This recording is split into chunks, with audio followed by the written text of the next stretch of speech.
नाज़रीन गिरामी अस्सलामु अलैकुम वरहमतुल्लाहि वबरकातुह।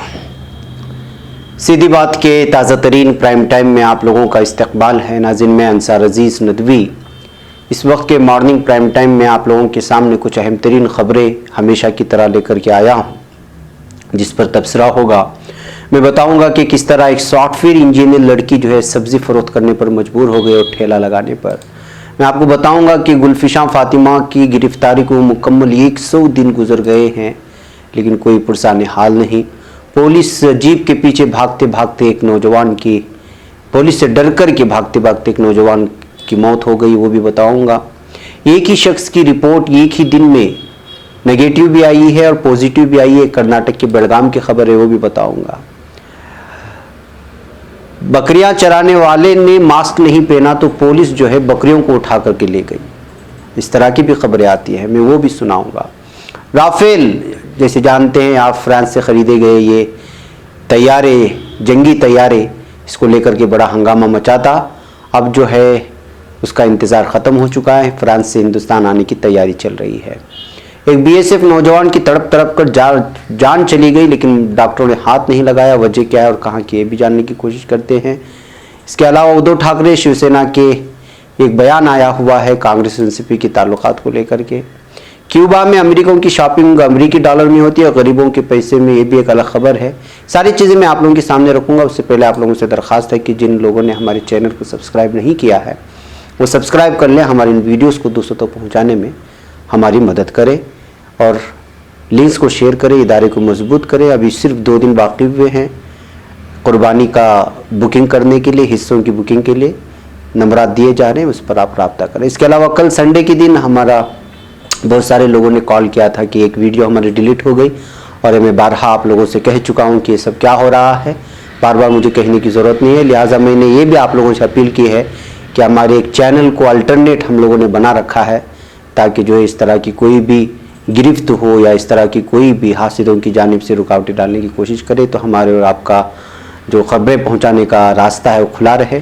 और हमने उसकी लिंक भी पेश करते हैं हर हमारे कमेंट्स बॉक्स में और नीचे डिस्क्रिप्शन में। उस लिंक पे जा कर के आप उस चैनल को, जो सीधी बात ऑफिशियल है, उसको जो है सब्सक्राइब करके रखें, ताकि आइंदा कोई भी मुश्किल हालात में हम वहाँ पर आपको चीज़ें पेश कर सकें और आपको लिंक और सब्सक्रिप्शन के अलावा नोटिफिकेशन मिल सके। इसके अलावा नाज़रीन, कल जो हमारा ज़िक्र मेरे हबीब का प्रोग्राम था उसमें ख़ास चीज़ छूट गई थी जिसका तज़किरा ज़रूरी था, तो इस वजह से सोचा कि जो है दोबारा उसको रिकॉर्ड करके आप लोगों के सामने पेश किए जाए। थोड़े हमारे जो हमेशा के नाज़रीन हैं उनके लिए थोड़ी सी दिक्कत हुई, हम आपसे उसके माफ़ी के तालिब हैं। बहकर नाज़रीन आइए आगे चलते हैं। सबसे पहले मैं एक तस्वीर आप लोगों के सामने रखना चाहता हूँ जो सॉफ्टवेयर इंजीनियर है। कोरोना की वजह से कई मुलाजिमतें चली गई और लोग परेशान हो गए, ताहम एक सॉफ्टवेयर इंजीनियर जिसकी मुलाजिमत चली गई इस सूरत हाल से बिल्कुल भी मायूस नहीं हुई। उसकी कहानी जज्बा पैदा करने वाली है। उसने हालात के सामने हार नहीं मानी, बल्कि ख़ानदान की रोज़ी रोटी के लिए उसने सब्जियां फ़रोख्त करना शुरू कर दी। उसने अपने काम के ज़रिए नौजवानों के लिए एक जज्बा पैदा किया। हैदराबाद की सॉफ्टवेयर इंजीनियर की शनाख्त शारदा के तौर पर की गई है। उसने सड़क के किनारे सब्जी की गाड़ी लगाई और सब्जी फ़रोख्त करते हुए अपने अराकीन ख़ानदान के पेट की आग बुझानी शुरू की। उसने कहा कि वो एक सॉफ्टवेयर कंपनी में परफॉर्मेंस एंड क्वालिटी एश्योरेंस का काम थी। लॉकडाउन से 3 माह पहले उसने मुलाजिमत इख्तियार की थी, जहां उसको तरबियत दी गई और प्रोजेक्ट में शामिल भी किया गया। लॉकडाउन के बाद कंपनी के इंतज़ामिया ने माजरत खाही करते हुए कहा कि उसको तनख्वाह नहीं दे सकते, इसलिए वो मुलाजिमत से उसको निकाल रहे हैं।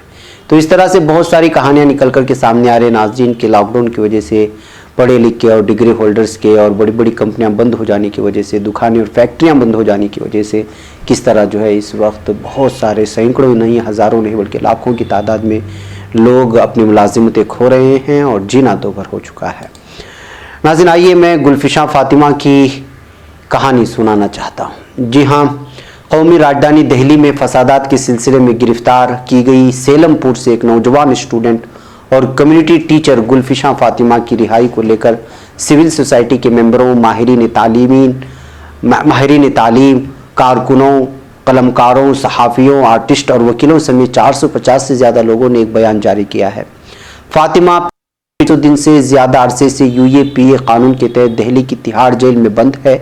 बयान जारी करने वालों में उमा चक्रवर्ती, रूपरेखा वर्मा, जीती घोष, आयशा फारूकी, मेरी जान, नंदिनी सुंदर, कविता कृष्णन और प्रदीप कृष्णन जैसे लोग शामिल हैं, जो बड़े पैमाने के जो है सियासी लीडरान भी हैं और जो है सोशल एक्टिविस्ट हैं।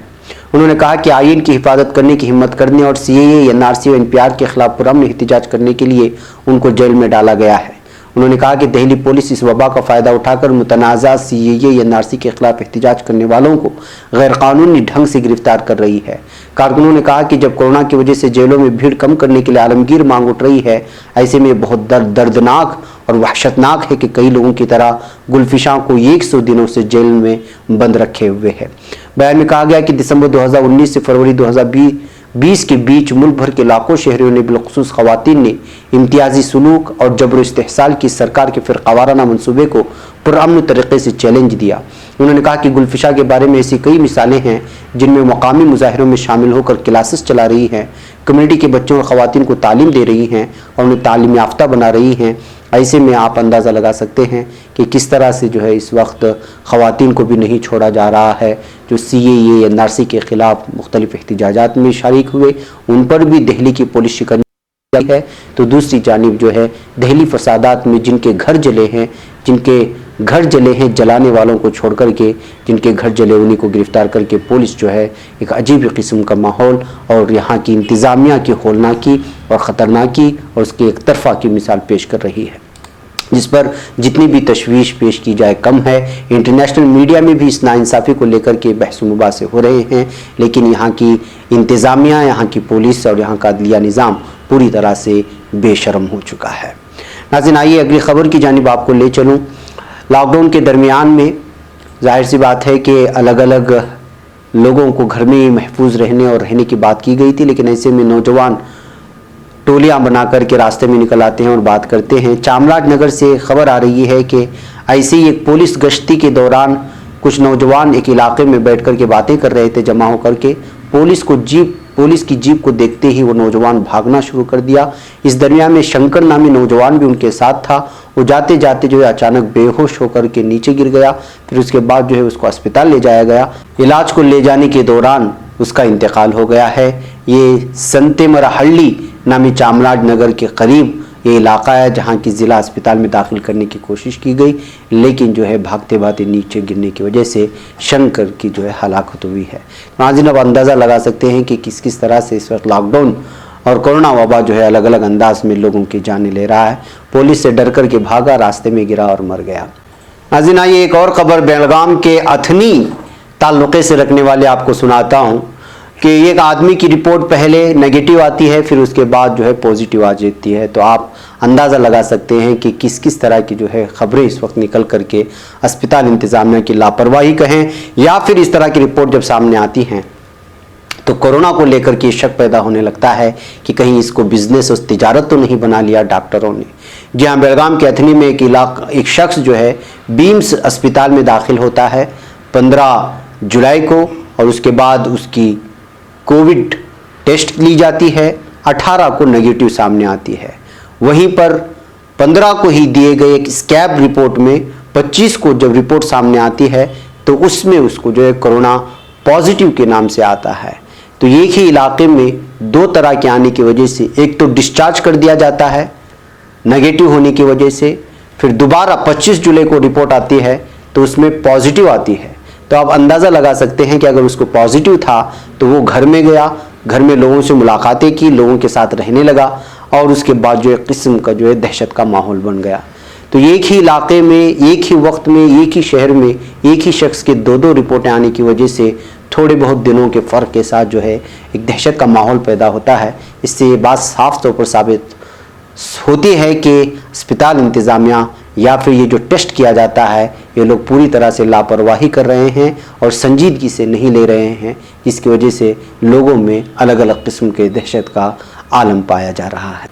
नाज़रीन, आइए मैं एक और ख़बर आप लोगों के सामने रखूँ। आप मुझे बताइए कि जब आपको कहा जाए कि मास्क पहने और ना पहने तो आपको गिरफ्तार किया जाएगा। अब बकरियों का इससे क्या ताल्लुक़ है? बकरियां चराने वाला मास्क नहीं पहना तो पुलिस ने बकरियों को उठा करके ले गई। ये मामला जो सामने आया हुआ है ये यूपी के कानपुर के बेकनगंज से सामने आया हुआ है। जी हाँ, बकरियां चर रही थी। पुलिस ने जो है आई, पूरी बकरियों को उठा करके ले गई। सैफुद्दीन बेग जो इस बकरियों का मालिक था वो परेशान हो गया, पुलिस थाने पहुंचा और पूछा कि भाई बकरियों को क्यों उठा ले गए हैं और बकरियों को दे दीजिएगा, यही हमारा सहारा है, इसी को बेच करके हम खाते पीते हैं, घर बार चलाते हैं। तो पुलिस ने पता है क्या उसको बताया कि जो बकरियां चरा रहा था उसने जो है मास्क नहीं पहना, इस वजह से बकरियों को उठा करके ले आए। अब आप अंदाज़ा लगा सकते हैं कि पुलिस की जुल्म व ज़्यादती का, बकरियों को या तो बकरियों को मास्क पहनाना चाहिए, बीमारी फैलने का अगर अंदेशा है, बकरियां चराने वाला मास्क नहीं पहना इस वजह से बकरियों को उठाया गया है, तो फिर बकरियों को भी मास्क पहनाना चाहिए। ये गरीबों पर, लाचार लोगों पर, मजलूमों पर उनको जहनी हरासा करने की, उनको परेशान करने की पुलिस की हमेशा से ये रिवायत रही है, इनकी आदत रही है। इस तरह अलग अलग अंदाज में इस तरह की खबरें जब सामने आती हैं तो पता चलता है कि पुलिस का जोर सिर्फ गरीबों पर चलता है। नाज़रीन, राफेल का इंतज़ार ख़त्म हो चुका है। जहां राफेल जिसने बड़ा हंगामा मचाया और बीजेपी पर बहुत बड़े घोटाले का इल्ज़ाम लगा, आप ये सारी चीज़ें जानते ही हैं। फ्रांस से हिंदुस्तान को मिलने वाले मल्टी रोल जंगी तैयारे राफेल यानी कि फाइटर जेट का इंतज़ार अब ख़त्म हो गया है। पीर को 5 राफेल तैयारे हिंदुस्तान के लिए रवाना हो गए हैं। इन तैयारों ने दोपहर तकरीबन 12:30 बजे फ्रांस के मेरीग्राक बेस से हिंदुस्तान के लिए उड़ान भरी। ये बुध को हिंदुस्तान के अंबाला एयरबेस पहुंचेंगे।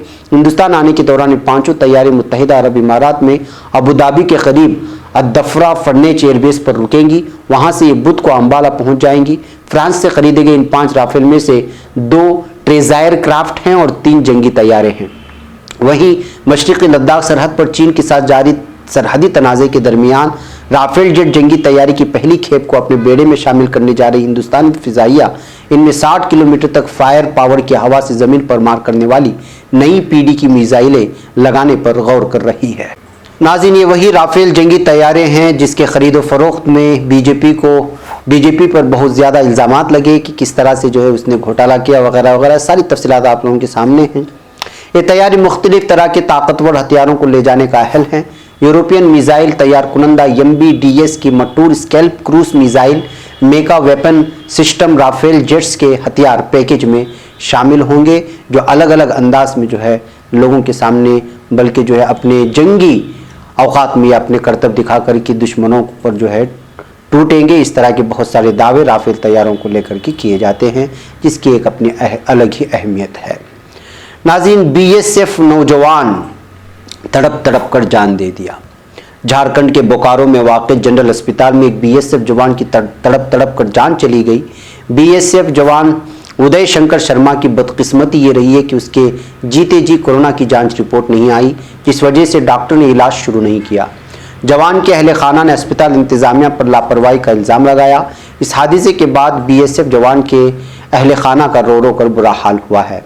इस वाक़े ने इंसानियत को एक बार फिर शर्मिंदा कर दिया है कि बोकारो के सेक्टर 9 के बाशिंदा उदय शंकर शर्मा BSF के 8वें बटालियन में मगरबी बंगाल में CTGT के ओहदे पर फाइज थे। उनकी तबीयत उनके कैंप में ही ख़राब हो गई थी। उसकी इत्तला उनके घर वालों को दी गई। फिर उसके बाद जो उनके इलाज के लिए लाया गया, लेकिन चूँकि कोरोना का रिपोर्ट नहीं आया था तो इस नौजवान को जो है ऐसे ही मरने छोड़ दिया गया। डॉक्टरों ने हाथ तक लगाना मुनासिब नहीं समझा और इलाज ना होने की वजह से वो दम तोड़ गया है। इन तमाम चीज़ों के बाद आप अंदाज़ा लगा सकते हैं नाज़रीन के किस तरह से जो है कोरोना की दहशत फैली हुई है और डॉक्टर ख़ुद उस वक्त तक जो है किसी भी मरीज़ को हाथ लगाने को तैयार नहीं है जब तक कि कोरोना की उसकी रिपोर्ट नहीं आ जाती। और रिपोर्ट आने के बाद आने तक वो ज़िंदा रहे ना रहे इसका पता नहीं चलता, और जब आ जाता है तो उसके बाद अगर डॉक्टर अपनी खिदमत अंजाम देते हैं तो इन डॉक्टरों की डॉक्टरी लेकर के आप क्या करेंगे जो आदमी को सामने मरता हुआ छोड़ देते हैं। नाज़रीन, आइए चलते चलते महाराष्ट्र की खबर पर नज़र करके फिर आप लोगों से इजाज़त लें कि महाराष्ट्र के वज़ीर आला उद्धव ठाकरे जो शिवसेना के सदर भी हैं, उन्होंने कहा कि उनकी इत्तेहादी पार्टियों यानी NCP और कांग्रेस के दरमियान ताल्लुकात खुशगवार और मुस्बत हैं और महाविकास आघाड़ी MVA हुकूमत उनके तजुर्बे से फ़ायदा उठा रही है। नीज़ कांग्रेस की शिकायत के हुकूमत में उन्हें नज़रअंदाज किया जा रहा है, उसे रियासती कांग्रेस कायदीन से मुलाकात के बाद हल कर लिया गया है। नाज़रीन, लगातार ये इल्ज़ामात लग रहे थे कि महाराष्ट्र के वज़ीर आला उद्धव ठाकरे जो है कांग्रेस के साथ जो है उनका तालमेल सही नहीं रहा है और वो उनको नज़रअंदाज कर रहे हैं। उसके बाद उनका ये ताज़ा बयान आया है। इतवार के रोज शिवसेना के तर्जुमान सामना में शाये होने वाले एक इंटरव्यू में ठाकरे ने कहा कि एनसीपी की सरबराह शरद पवार के साथ मेरा अच्छा राब्ता है। मैं कांग्रेस सदस्य सोनिया गांधी को कई मरतबा फोन करता हूं और सहफरीकी यमवीय हुकूमत अच्छी तरह से काम कर रही है।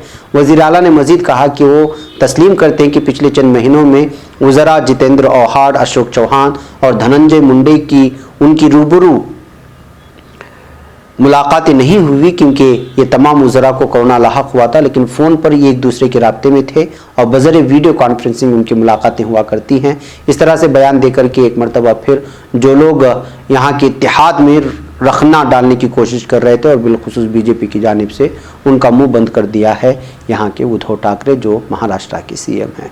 तो नाज़रीन, मुझे यहाँ पर इजाज़त दें, इंशाल्लाह फिर आप लोगों से मुलाकात होगी शाम में कुछ अहम तरीन खबरों के साथ। अस्सलामु अलैकुम रहमतुल्लाहि व बरकातहू।